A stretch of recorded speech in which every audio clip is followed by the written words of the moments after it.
everyone and welcome back. If you're new here, make sure you follow or subscribe.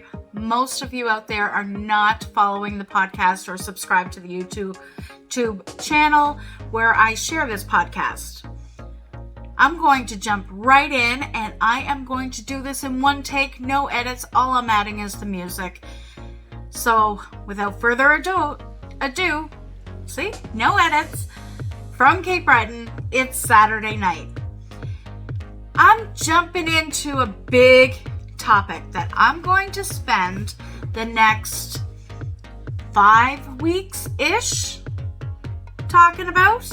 So if you're really interested, make sure you hit that follow on anywhere you listen to podcasts, whether it's Spotify, Apple Podcasts, or anywhere. Or if you're watching on YouTube, make sure you subscribe to not miss an episode each and every week. If you like this kind of thing, make sure you share it and you like it. All those things really do help, and it's free to do so. So why not? So what topic would make me want to cover it for 5, maybe 5+ weeks in a row? Well, I'll give you some hints. It started in 1999 in the Netherlands.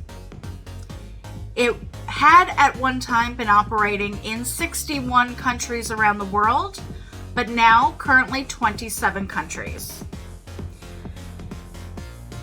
In July 2000, it premiered in the United States of America. And George Orwell first coined the phrase. Does anybody know what I'm talking about? If you're out there and you're a fan as well, a super fan like me, you will know I am talking about Big Brother. Specifically in this episode, as well as the next 5 weeks-ish, I am going to be following Big Brother Canada Season 11, and I am so excited about it. I love Big Brother Canada, being from Canada. I also watch every single year the US version or the US production of Big Brother. Of course, that started in the year 2000. Big Brother Canada didn't actually start until 2013. So we're quite a few years behind the game, so to speak. But we have one hell of a game. So if you're interested in learning more, I am going to have the link to the website in the show notes or the video description.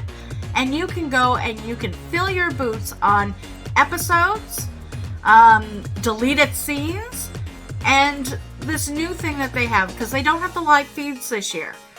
They have something like dailies or something like that. I'm not going to dive into the deleted scenes or the dailies.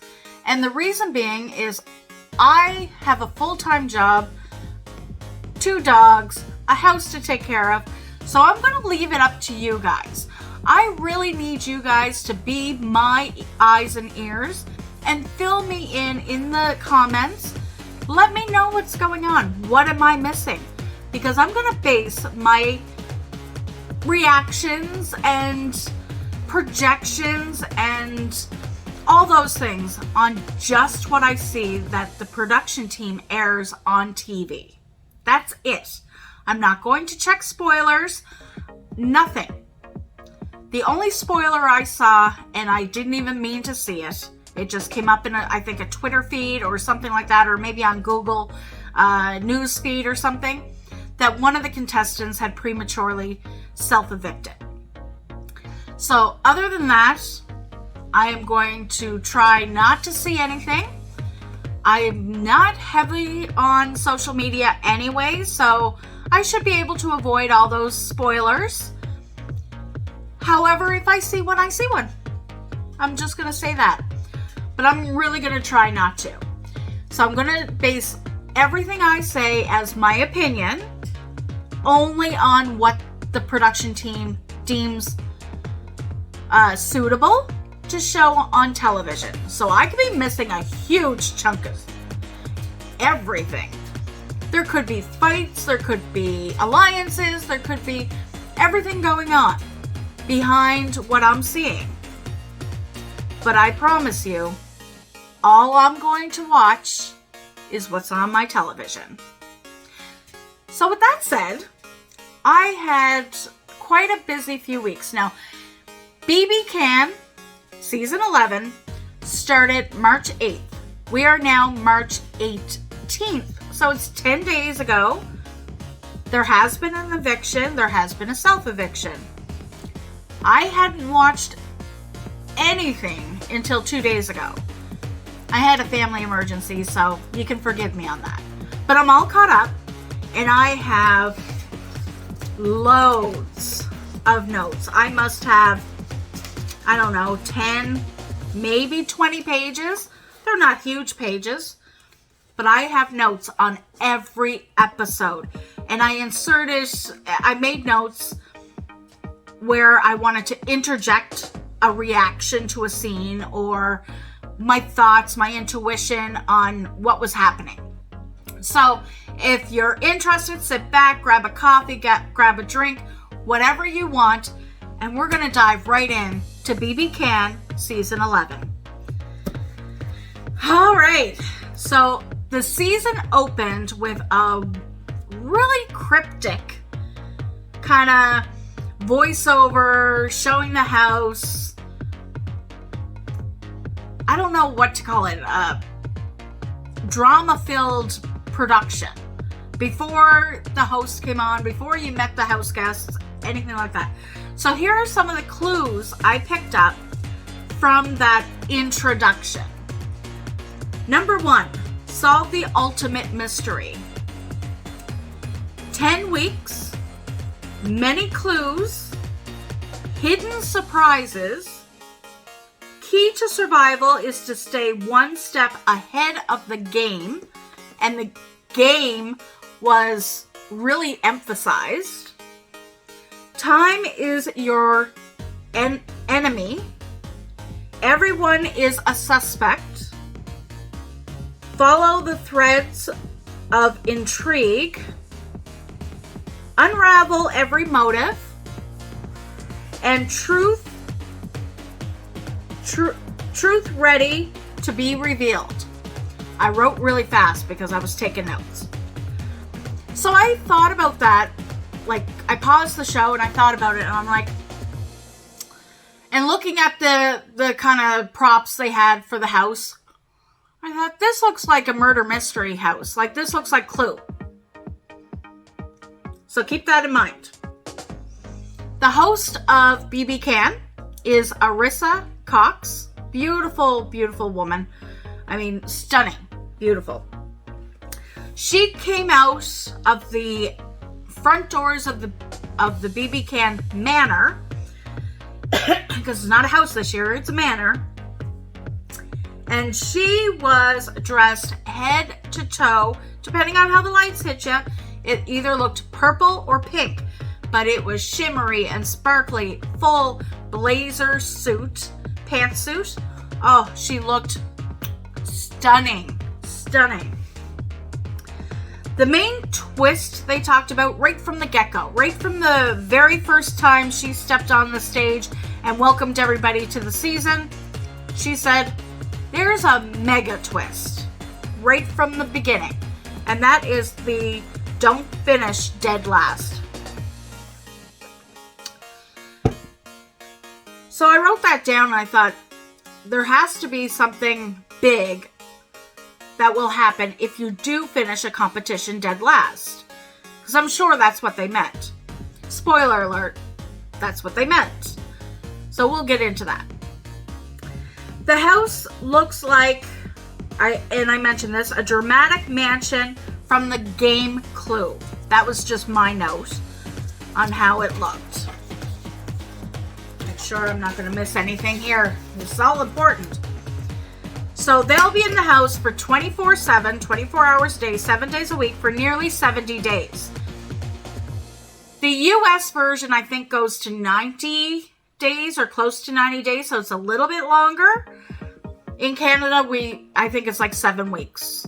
Although they did say 70 days, 7 times 10. Yeah, 10 weeks.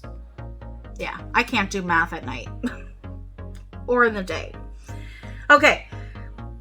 The Secrets, the production team, overlords that are doing the voiceover, they said that there are 114 cameras to catch all the secrets.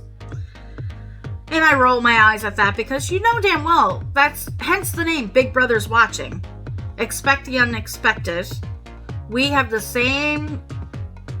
Canada and the US are pretty much the same, although I have to say, Canada's version is a top rated show. Like,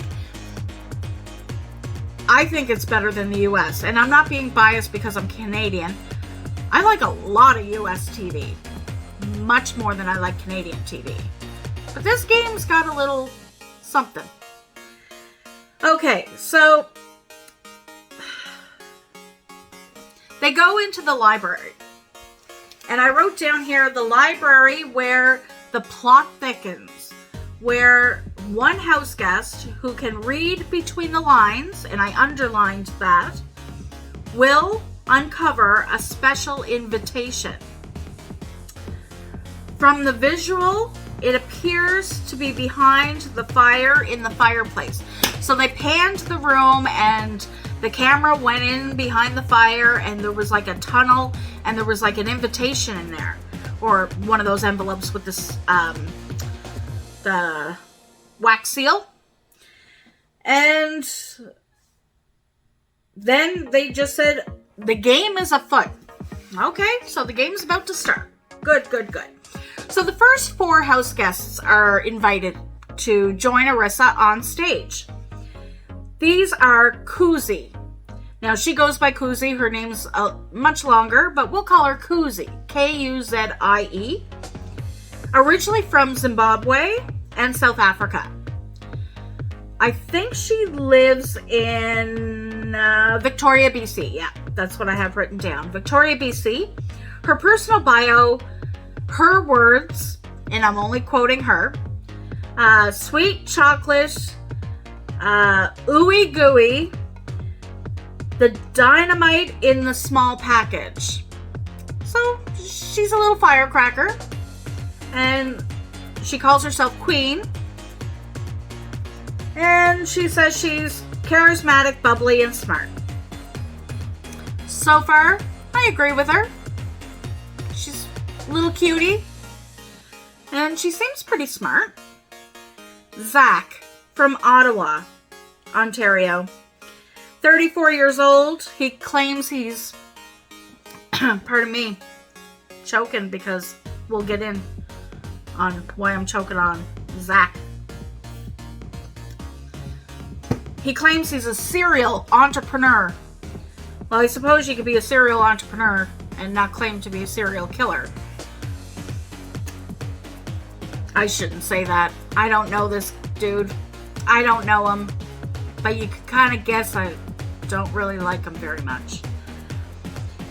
He says he's the Kim Kardashian of Ottawa. And he's the hype man. My note to the side of this was, boy, please. Narcissism coming out of his eyeballs. That's all I see when I see him, is a narcissist. Santina. She's from Edmonton, Alberta. She's an esthetician and a self-proclaimed hippie. I like Santina. She sold everything to live in a van and travel the world. So she's like a nomad. Many of those are out there now. It seems to be the trend to be a nomad. So the first 4, when they entered the house, they made a promise, a pinky swear kind of thing, to keep safe. Zach, Ty, entered the library, so I'll get to Ty in a second, entered the library first to make a pact to keep safe and work together. So Ty is from Toronto, Ontario. He's 27 years old. Canadian. He's works in the Canadian Armed Forces. He's taught leadership. He likes to do for others. He's a personal trainer, and he's a self-proclaimed mama's boy. And who did I miss? Because that was just 3, wasn't it? Nope, that was 4. Okay. The second 4 were set to enter. They joined Arissa on stage, and that is Amal from Toronto, Ontario. I should be editing this. Toronto, Ontario.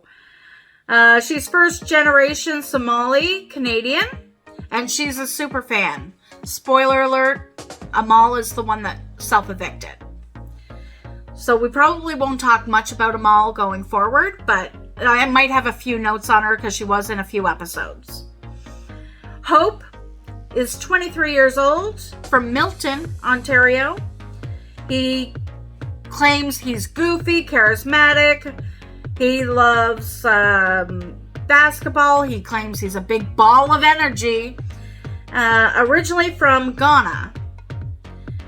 And Jonathan from Paradise, Newfoundland, 33 years old and a fisherman.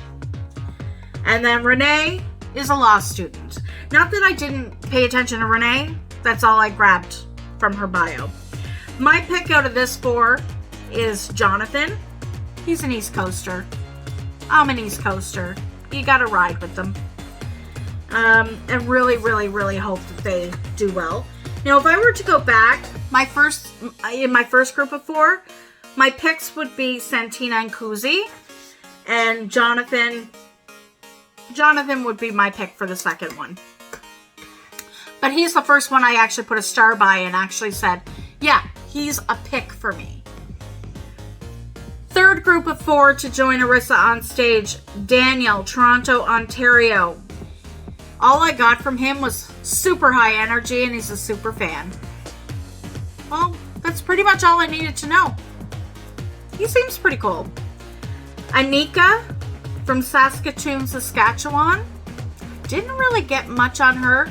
Her bio was actually, and sorry Anika if you're ever watching or listening to this, it was a little boring.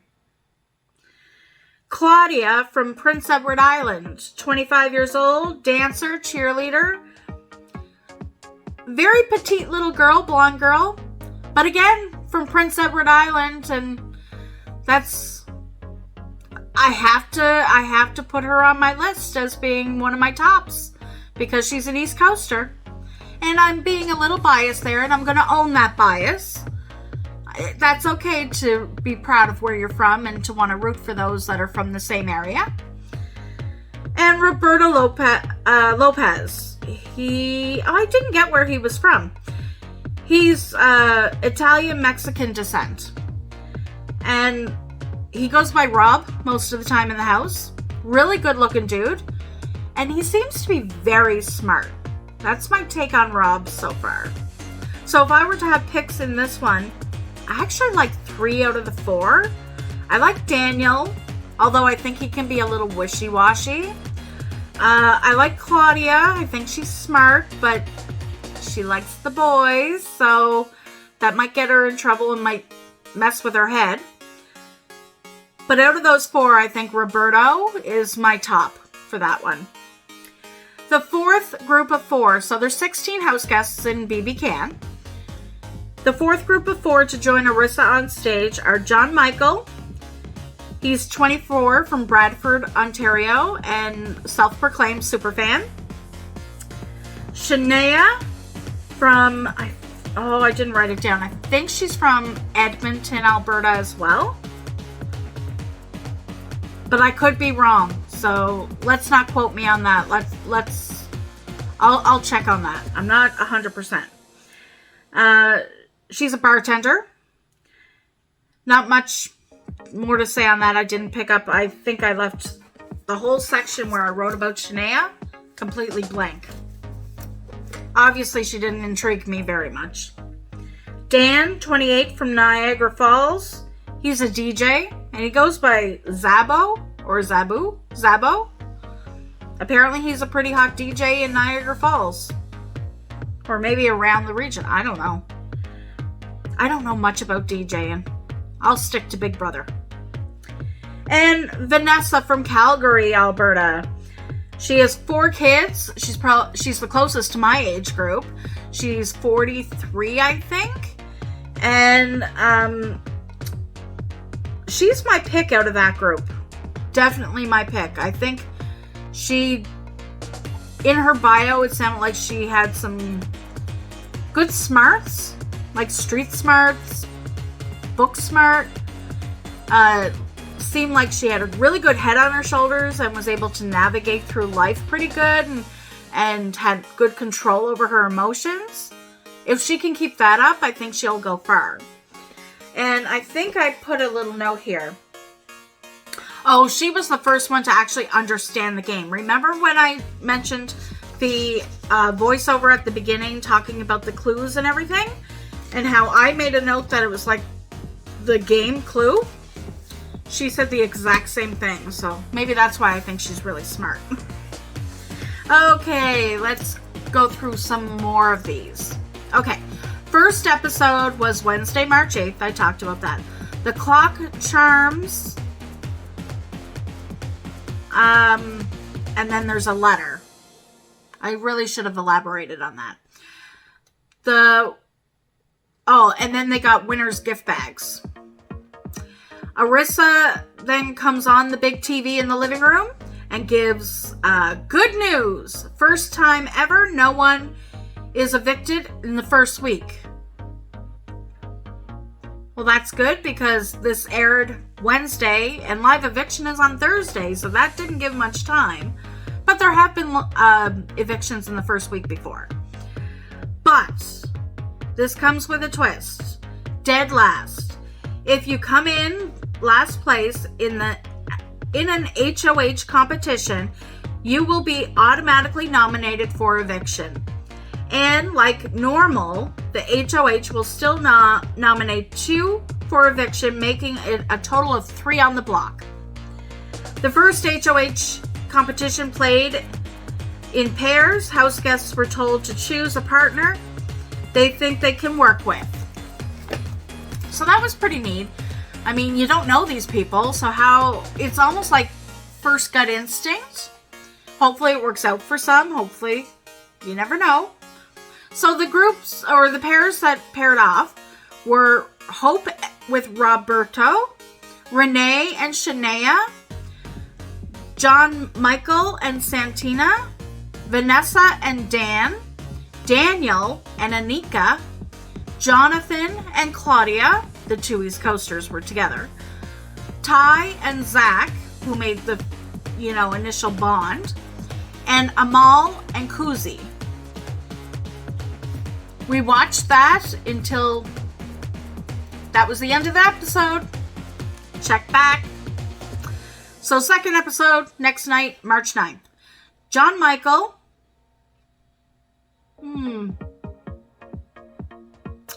So I have a note here that John Michael is smart, getting into conversations, or even just sitting in rooms and listening. Ty, Kuzi, Renee, and Shania, Zach, Ty, Rob, and Jonathan. So those groups of 4 kind of grouped together. Claudia and Renee discuss an all-girls alliance and then I push that never works because girls are way too catty. And isn't it true? Every year the girls try to do an all-girls alliance and it never works. Like, why can't they learn? Then the Circle K room is discovered. Circle K is like almost like a 7-Eleven here. And in that room there's like snacks and stuff. And of course sofas so you can sit and chill and talk. Claudia fishes for information from Zach. Zach denies, but Claudia is suspicious. So basically she was fishing to see if there was a boys' alliance going on. And he wasn't giving anything up. But spoiler, there is. She knew it right from the start. Okay. Then all house guests were called to the living room and told Amal has left the game due to personal reasons. And that's all production will say about it. So this is where we don't see Amal anymore. John Michael announces to Zach and Dan that if he wins HOH, he's putting up the guys. And then I said, what the F? If John Michael, this is my input, this is my opinion. If John Michael doesn't win consistently, they will target him. It's good to be able to make big moves in Big Brother, but to announce game first week is stupid. I mean, I'm a super fan. Absolutely self-proclaimed super fan. I've never played the game, so I've never been in the house. I've never been locked in with 15 strangers. I've never had cameras in my face 24/7. So I don't truly know how I would react. However, I know my personality, I know the game, and I know you're best to be social, a little aloof, and make your connections, talk game kind of, without giving your game away, and like ask questions, listen a lot, that kind of thing, but don't freaking announce your game to the boys. If you're gonna say something like that, John Michael, say it to the girls who want to get the guys out anyway. Don't tell the guys that you are targeting them. We'll see how that plays out. Santina is HOH. Renee is dead last. Episode 3, March 14th. So we had to wait, 5 days to get the next episode. Kuzi and Vanessa have a conversation in the parlor. It was light but insightful.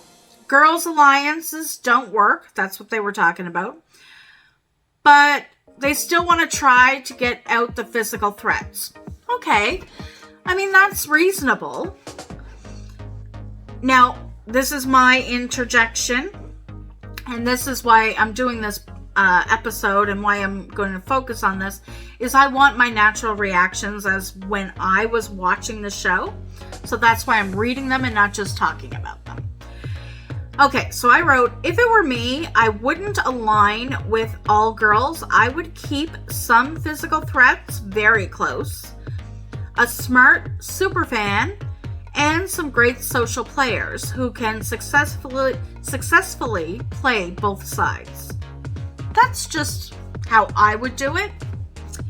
Sounds like Santina may be thinking like I think, because she was kind of talking that way and making friends with,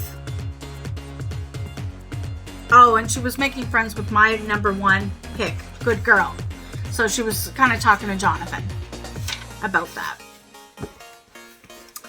Rob, has Zach pegged. Master manipulator. What did I say at the beginning? Narcissist. That was my first thing when I saw his bio. I'm like, So then my thoughts on Zach. I think he's condescending and manipulative.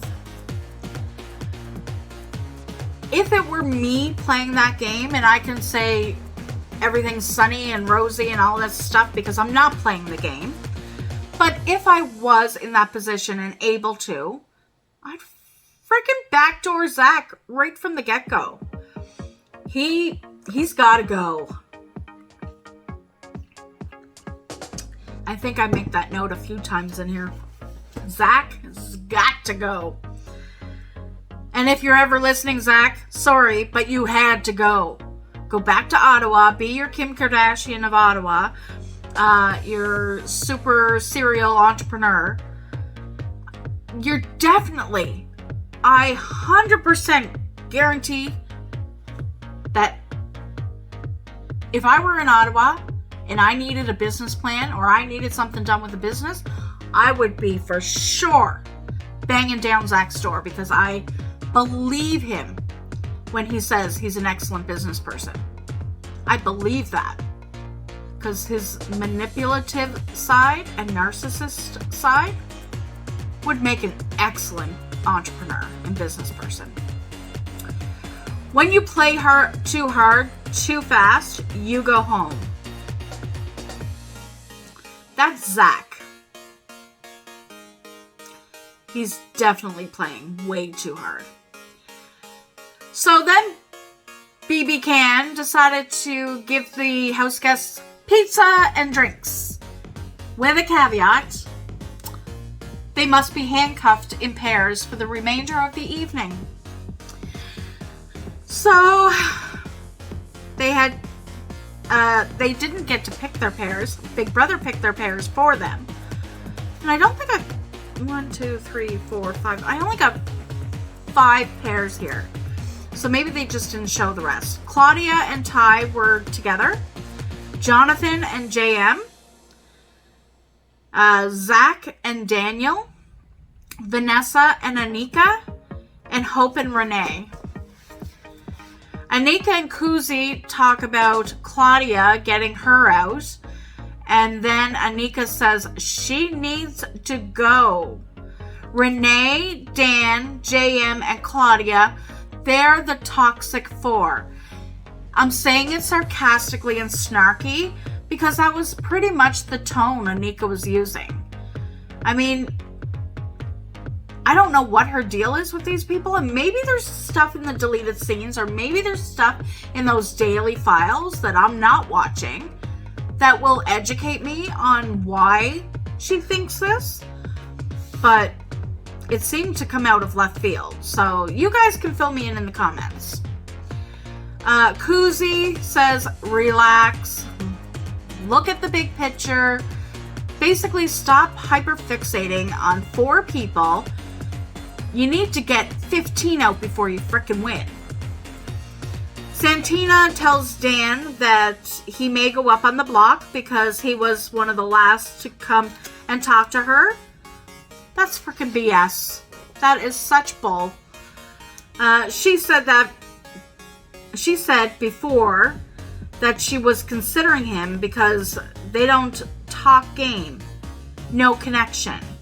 Basically, Dan suggested this as a reason why she may put him up because he was the last to talk to her. He said that.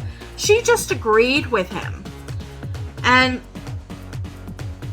I think it's because she doesn't like conflict and she didn't want to tell him her real reason. So, house guests were asked to go to the living room.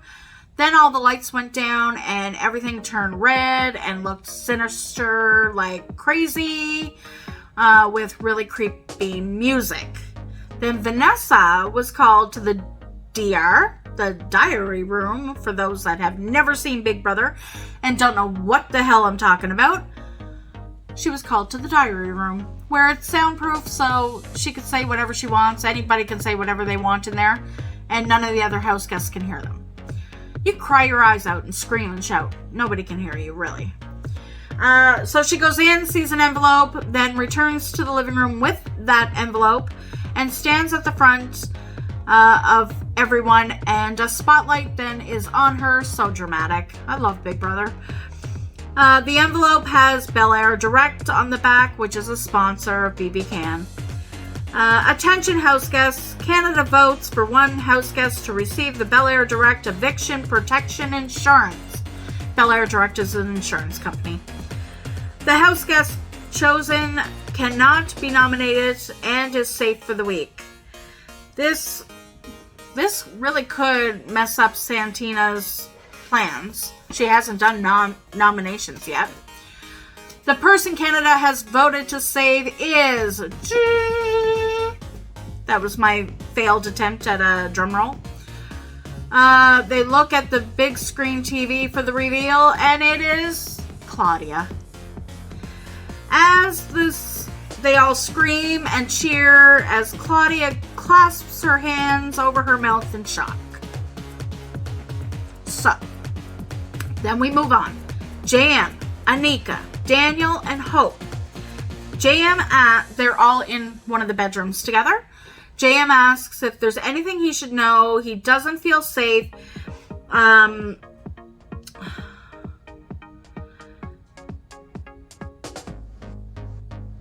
Oh, and I said you should never feel safe in Big Brother. Anika lied to his face and Hope just stayed quiet. Daniel plays it off with a laugh and says he's just wanting to have fun. Well, Anika wants to get JM out. She called him one of the Toxic Four. And Hope staying quiet is because he kind of mentioned something too and probably just didn't want to say it. And Daniel saying he just wants to have fun. Big Brother, yeah, have fun. Enjoy it. It's a once-in-a-lifetime opportunity. For most people, it's once in a lifetime. But come on, if JM is reaching out, talk game with him. Like, I don't get that. And then I just put JM is smart. Like, he was starting to figure this out. Next. This is going to be a long episode, guys. I hope you're sitting back and relaxing. Anika takes her Toxic Four to Santina with teary eyes and very emotional. And then my interjection, emotions and fear playing too hard will ruin your frickin' game. Like, what's up with these people? Did nobody ever watch Big Brother? Does nobody know how the frickin' game is played? Zach, in my book, is the most threatening player, and he's gotta go. That's my interjection. But we talked about that. So noms on day 6 are Anika and Dan. Dead last, automatic nom, Renee. March 15th, episode 4. Okay, so flipping on Renee. Zach starts the conversation, and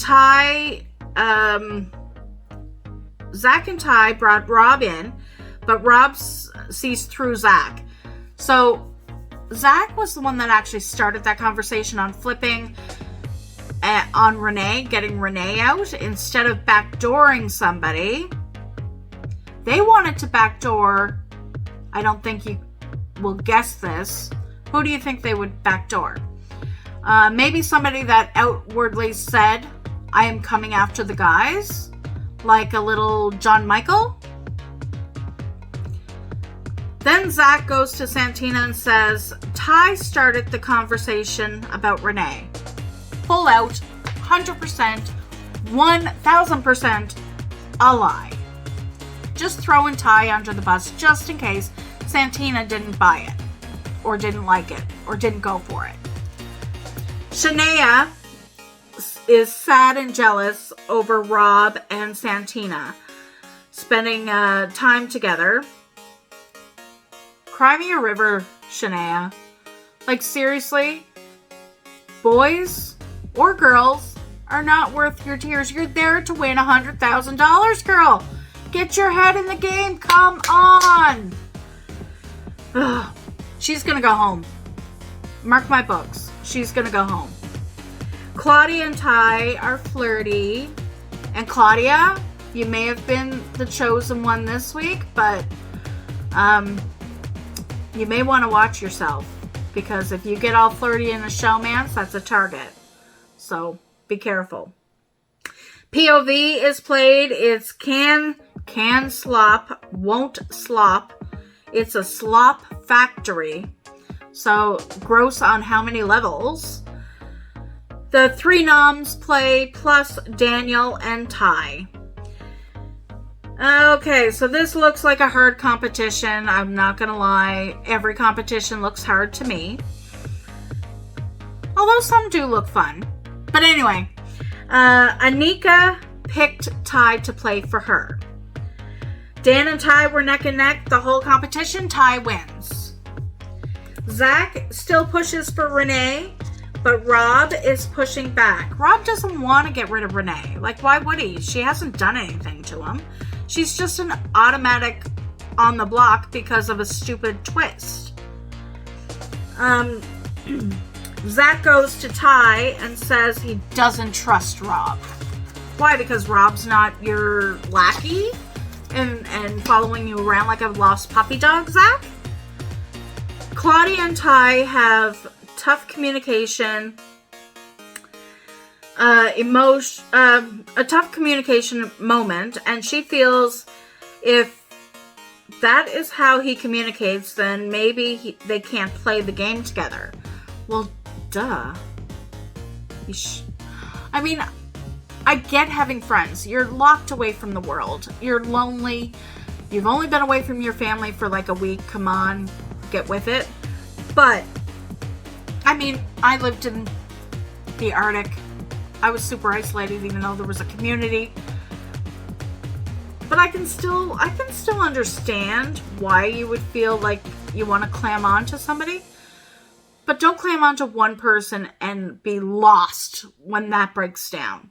Because you're in the Big Brother house. Shit goes awry pretty fast. Renee goes to Santina to talk game and help save herself. Santina likes Renee, and may want to keep her. My thoughts? The POV hasn't been used yet. When it's used, if it's used, backdoor Zach. Get him the fuck out of there. Excuse my French. Oh my god, Ty is so jealous of Claudia and Rob. When have you heard me mention Claudia and Rob yet? And I'm breaking these episodes down. So unless there's something on those other pieces of footage online that I'm telling you guys to go watch and keep me updated on, unless there's something there, she was wearing his hoodie. Like, seriously, dude?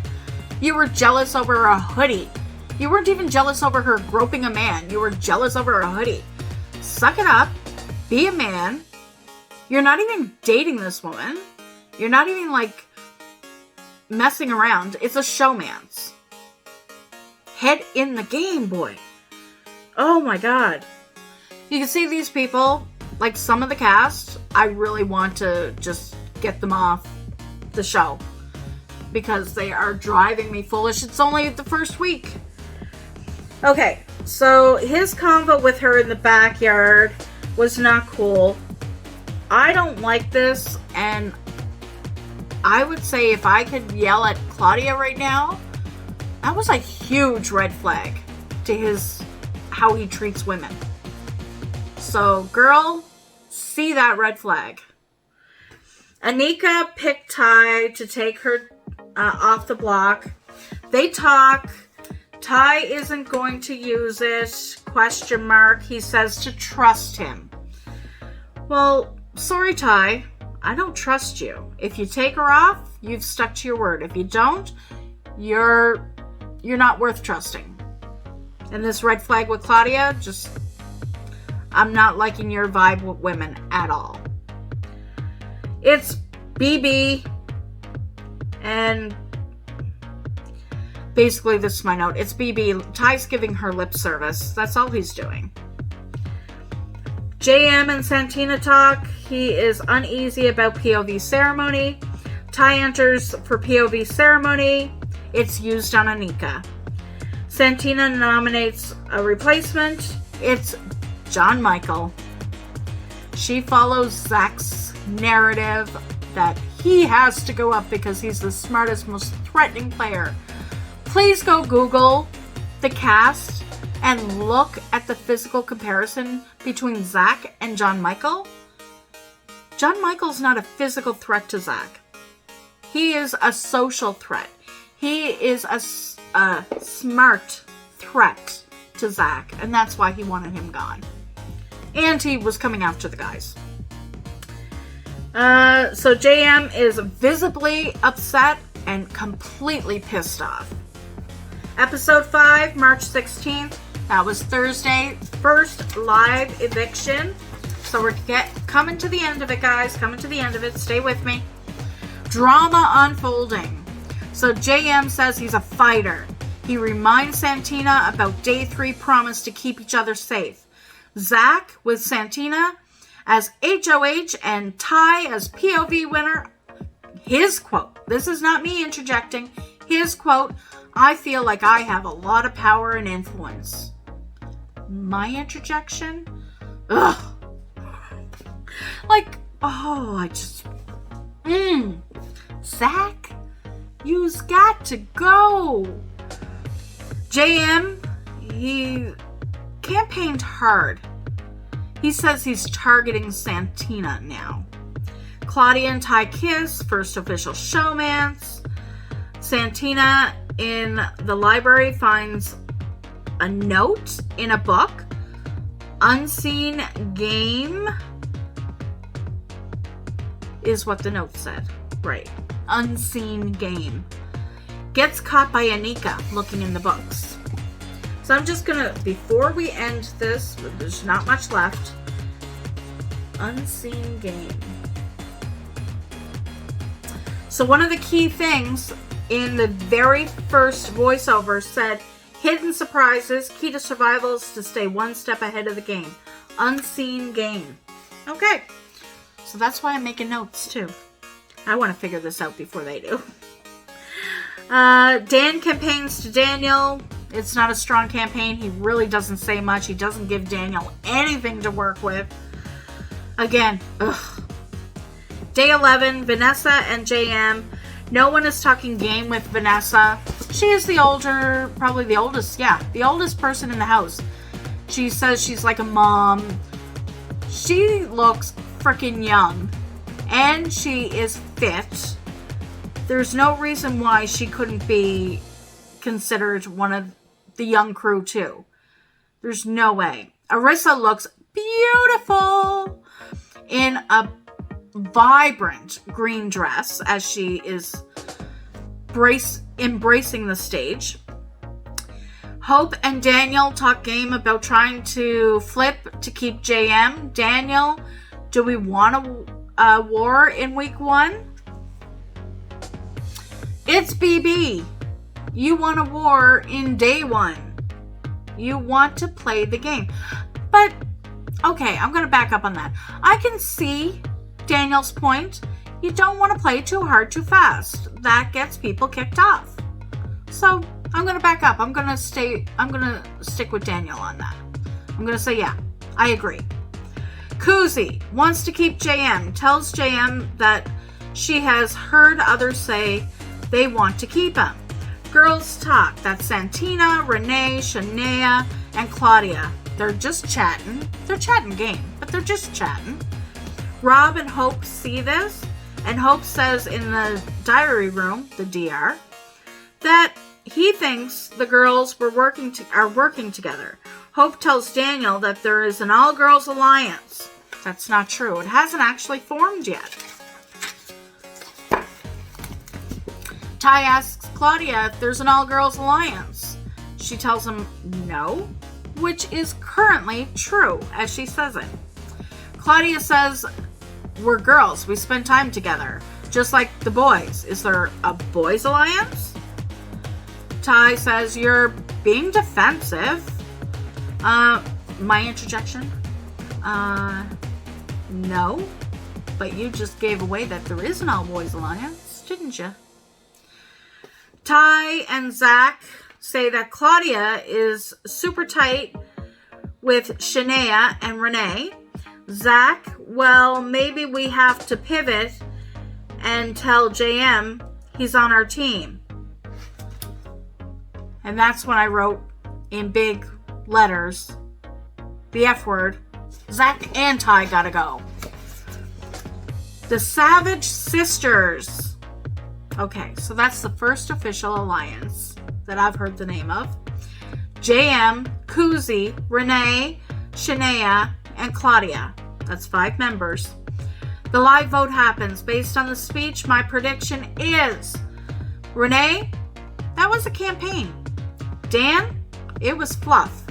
JM, it was a strong plea to stay. At the end of the day, it was a unanimous vote, 11-0, to send JM home. I'm sad for that. It was the right thing to do for the house guests. But I hate it when they vote all the same and say it was the house wanted it. You're playing for yourselves, I hate to tell you. $100,000 is not going to be split 16 ways. It's only going to one. So play for yourself, people. JM said as he was leaving at the top of the stairs, a beautiful quote. Honestly, I probably would have won. True, I agree. So he is the official first evicted house guest. And then they finish the episode with the second HOH competition. It's going to be an hour-long competition. So we won't find out until Tuesday's episode. No dead last twist anymore. And I wrote, ugh, please don't let Zach win. So if you're watching the daily stuff and the deleted scenes, or you read the spoilers, don't spoil it for me. But I really hope Zach didn't win. Digital dailies and deleted scenes are on BigBrotherCanada.ca. My picks based on week 1. And again, I just watched the television production. The top 5 threats are Zach, Ty, Dan. I put Dan as a threat, but not for his gameplay. I just think he's physical and he has good social, but he doesn't have good game. Jonathan, only because even though I love Jonathan, he's my number 1 pick for the game. I put him as a threat because he's a follower. And Santina. I think those people are threats that I would, if I were playing the game, try to get out. My top 5 to win the game. I may have to rethink this, but I'm going to say Claudia, Rob, Daniel, Hope, or Vanessa. My mid-range players, or my floaters, are Anika, Shania, Renee, and Kuzi. So that's it, guys. We are closing in on an hour, and that is the first 5 episodes of Big Brother Canada Season 11. I hope you stick with me through the next few weeks as we cover all of Big Brother. And if you're interested, again, the link to the website will be in the show notes and the video description. So if you want to really dive in, become a super fan if you're not already, and absorb all things Big Brother, you can do that. And if you're in the United States and you can't access that for whatever reason, I don't know what the streaming's like, but I'm sure there's like a NordVPN or a VPN service that you can access that will allow you to access the Canadian site. And if not, sucks to be you, just watch the television show just like me, if you can. It's on Global. And if not, you can just join me here, because I will tell you everything that went on that television and I pause it like every 5 seconds to write something down, because I want you guys to feel like you're actually watching the show if you're not. Until next week, guys, take care. See you, friends.